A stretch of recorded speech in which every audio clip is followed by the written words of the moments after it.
Hi, so this is part 2 of chapter 4 of The Hobbit, Riddles in the Dark. Okay, and when we left Bilbo, he had just played a game of riddles with the creature Gollum, and Gollum had gone back to his island to get something which, to try and help them find the way out, or so Bilbo thought.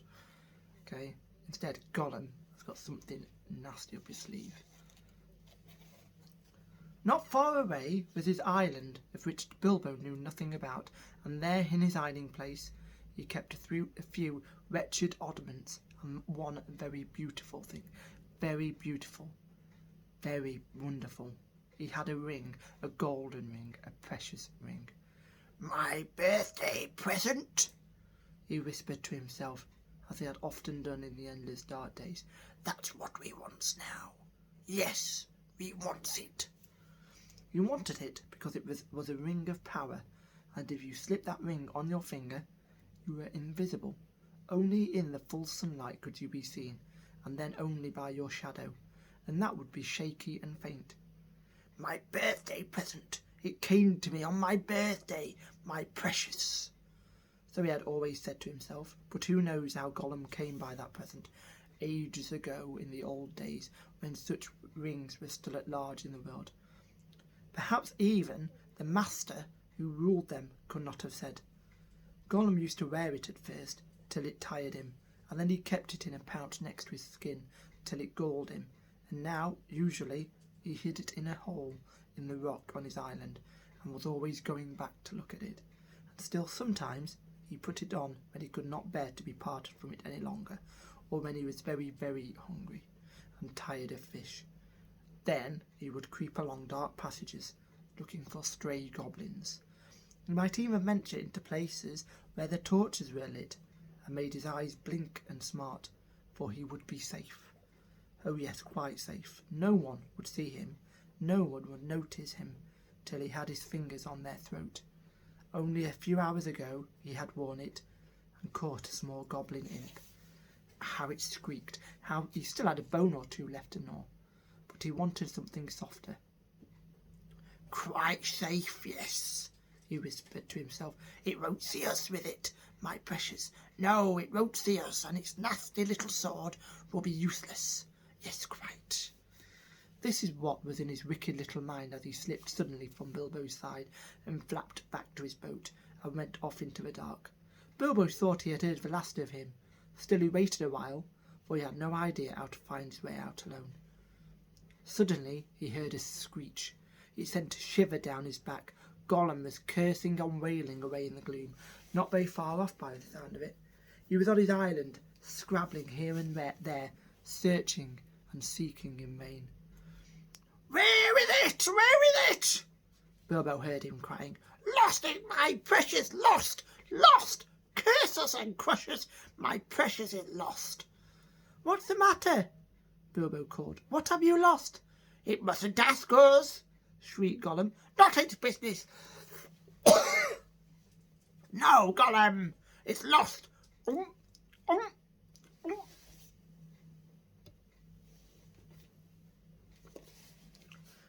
"Well, so am I," cried Bilbo, "and I want to get unlost, and I won the game and you promised, so come along, come and let me out, and then go on with your looking." Utterly miserable as Gollum sounded, Bilbo could not find much pity in his heart, and he had a feeling that anything Gollum wanted so much could hardly be something good. "Come along," he shouted. "No, not yet, precious," Gollum answered. "We must search for it.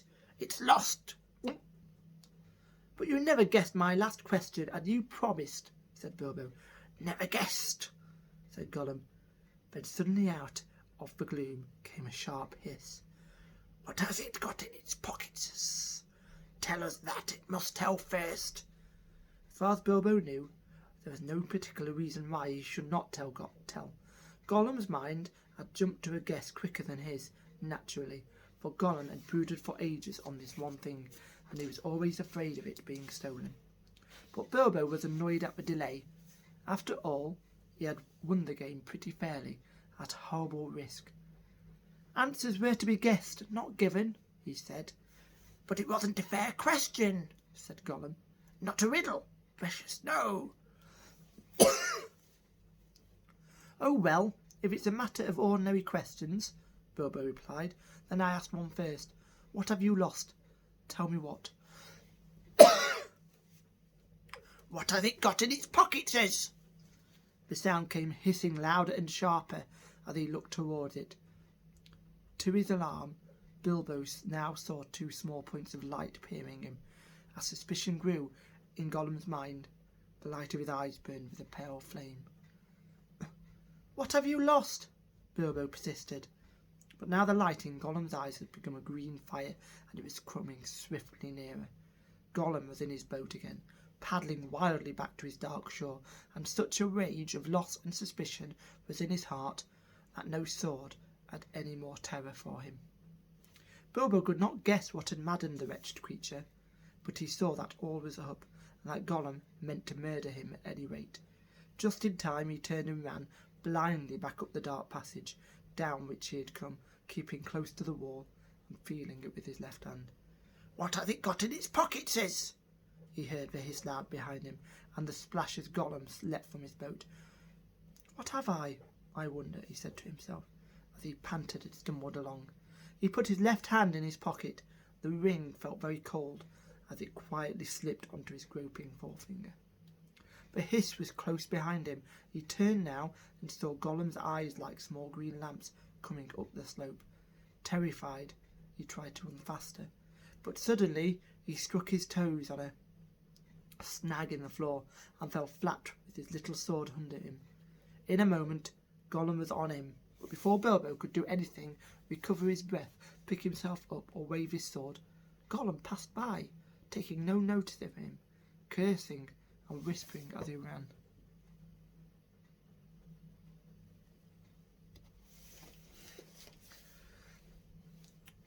What could it mean? Gollum could see in the dark. Bilbo could see the light of his eyes palely shining even from behind.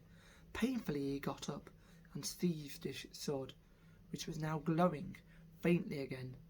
Then very cautiously he followed. There seemed nothing else to do. It was no good crawling back down to Gollum's water. Perhaps if he found him, if he followed him, Gollum might lead him to some way of escape without meaning to. Curse it! Curse it! Curse it! Hissed Gollum.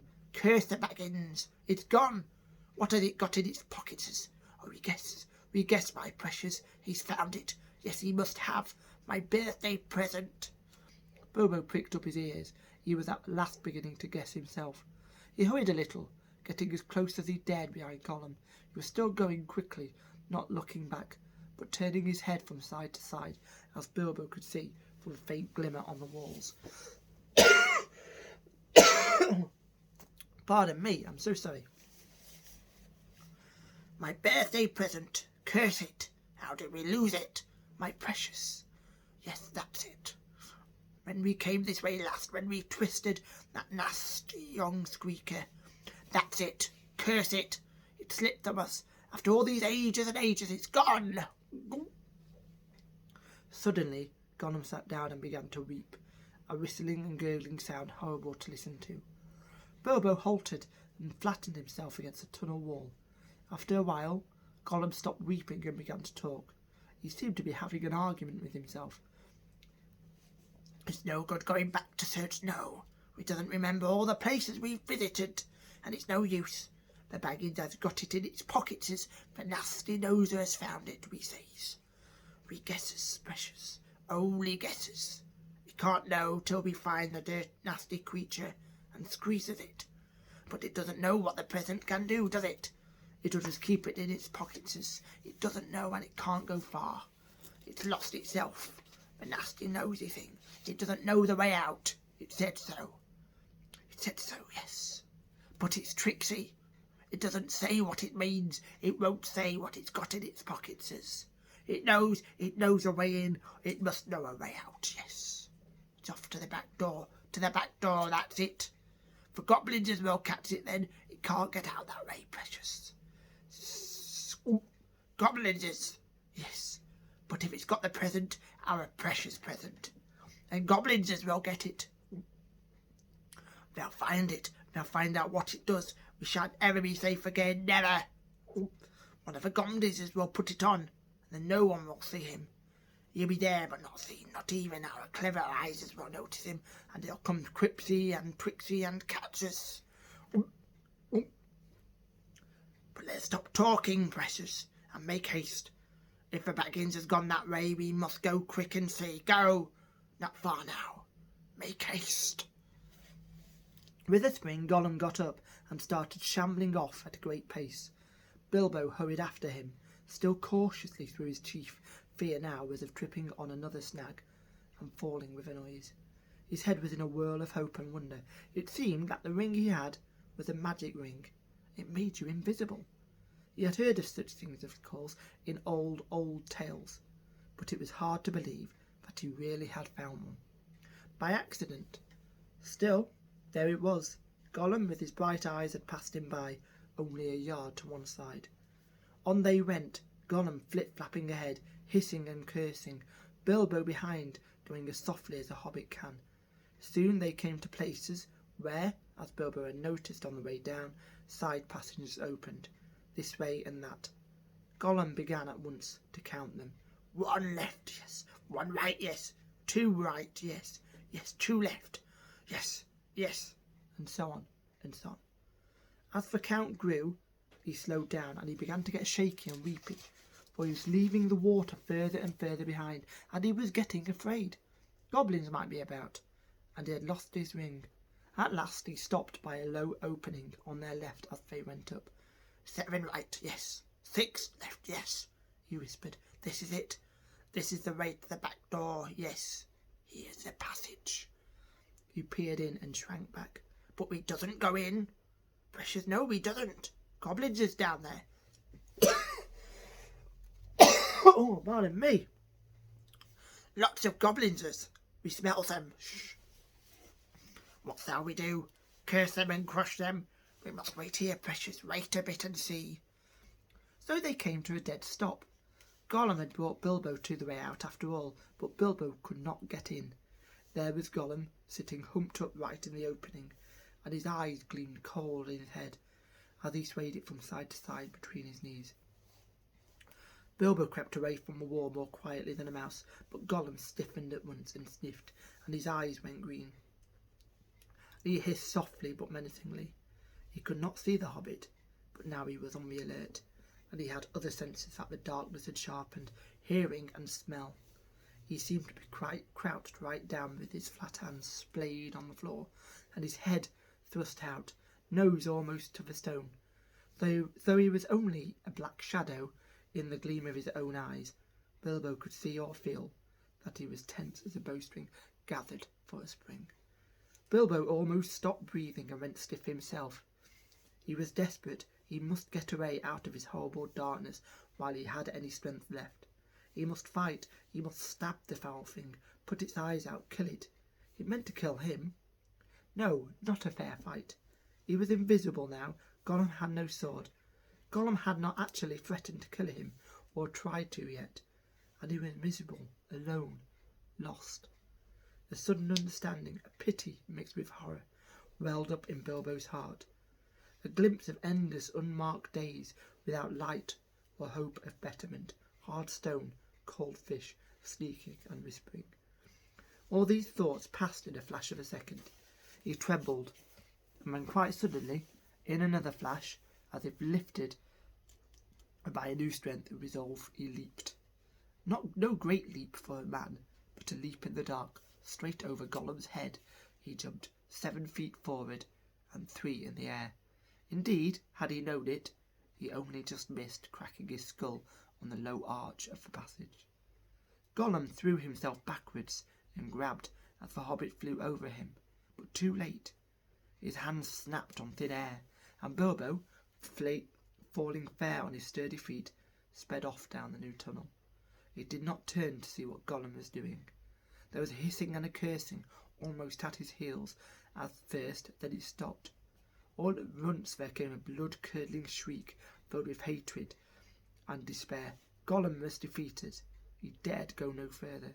He had lost his prey, and lost too the only thing he had ever cared for, his precious. The cry brought Bilbo's heart to his mouth, but still he held on. Now faint as an echo, but menacing, the voice came behind. Thief! Thief! Thief! Baggins! We hates it! We hates it! We hates it forever! Then there was a silence, but that too seemed menacing to Bilbo. If goblins are so near that he smelt them, he thought, then they'll have heard his shrieking and cursing. Careful now, or this way will lead you to worse things. The passage was low and roughly made. It was not quite too difficult for the hobbit, except when, in spite of all care, he stubbed his poor toes again, several times on nasty jagged stones in the floor. A bit low for goblins, at least for the big ones, thought Bilbo, not knowing that even the big ones, the orcs of the mountain, go along at great speed, stooping low with their hands almost on the ground. Soon the passage that had been sloping down began to go up again, and after a while it climbed steeply. That slowed Bilbo down, but at last the slope stopped. The passage turned a corner and dipped down again, and there, at the bottom of a short incline, he saw filtering round another corner a glimpse of light, not red light as of fire or lantern, but a pale out-of-doors sort of light. Then Bilbo began to run. Scuttling as fast as his legs would carry him, he turned the last corner and came suddenly right into an open space where the light, after all that time in the dark, seemed dazzlingly bright. Dazzlingly bright. Really, it was only a leak of sunshine in through a doorway, where a great door, a stone door, was left standing open. Bilbo blinked, and then suddenly he saw the goblins in full armour, with drawn swords, sitting just inside the door, and watching it with wide eyes, and watching the passage that led to it. They were aroused, alert, ready for anything. They saw him sooner than he saw them. Yes, they saw him. Whether it was an accident or a last trick of the ring before it took a new master, it was not on his finger. With yells of delight, the goblins rushed upon him. A pang of fear and loss, like an echo of Gollum's misery, smote Bilbo, and forgetting even to draw his sword, he struck his hands into his pockets, and there was the ring still, in his left pocket, and it slipped on his finger. The goblins stopped short. They could not see a sign of him. He had vanished. They yelled twice as loud as before, but not so delightedly. "Where is it?" they cried. "Go up the passage," some shouted. "This way," some yelled. "That way," others shouted. "Look for the door," bellowed the captain. Whistles blew, armour clashed, swords rattled, goblins cursed and swore, and ran hither and thither, falling over one another and getting very angry. There was a terrible outcry to do, and disturbance. Bilbo was dreadfully frightened, but he had the sense to understand what had happened, and to sneak behind a big barrel which held drink for the goblin guards, and to get out of the way and avoid being bumped into, trampled to death, or caught by feel. "I must get to the door, I must get to the door," he kept on saying to himself, but it was a long time before he ventured to try. Then it was like a horrible game of blind man's buff.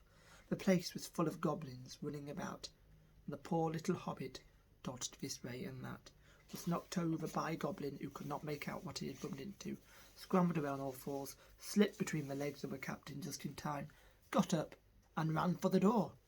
It was still ajar, but a goblin had pushed it nearer to. Bilbo struggled, but he could not move it. He tried to squeeze through the crack. He squeezed, and he stuck. It was awful. His buttons had got wedged on the edge of the door and the doorpost. He could see outside into the open air. There were a few steps running down into a narrow valley between tall mountains. The sun came out from behind a cloud and shone bright on the outside of the door. But he could not get through. Suddenly one of the goblins inside shouted, There's a shadow by the door! Something's outside!" Bilbo's heart jumped into his mouth. He gave a terrific squirm. Buttons burst off in all directions. He was through, with a torn coat and waistcoat, leaping down the steps like a goat, while bewildered goblins were still picking up his nice brass buttons on the doorstep. Of course, they soon came down after him, hooting and howling and hunting among the trees. But they don't like the sun. It makes their legs wobble and their heads giddy. They could not find Bilbo with the ring on, slipping in and out of the shadow of the trees, running quick and quiet, and keeping out of the sun.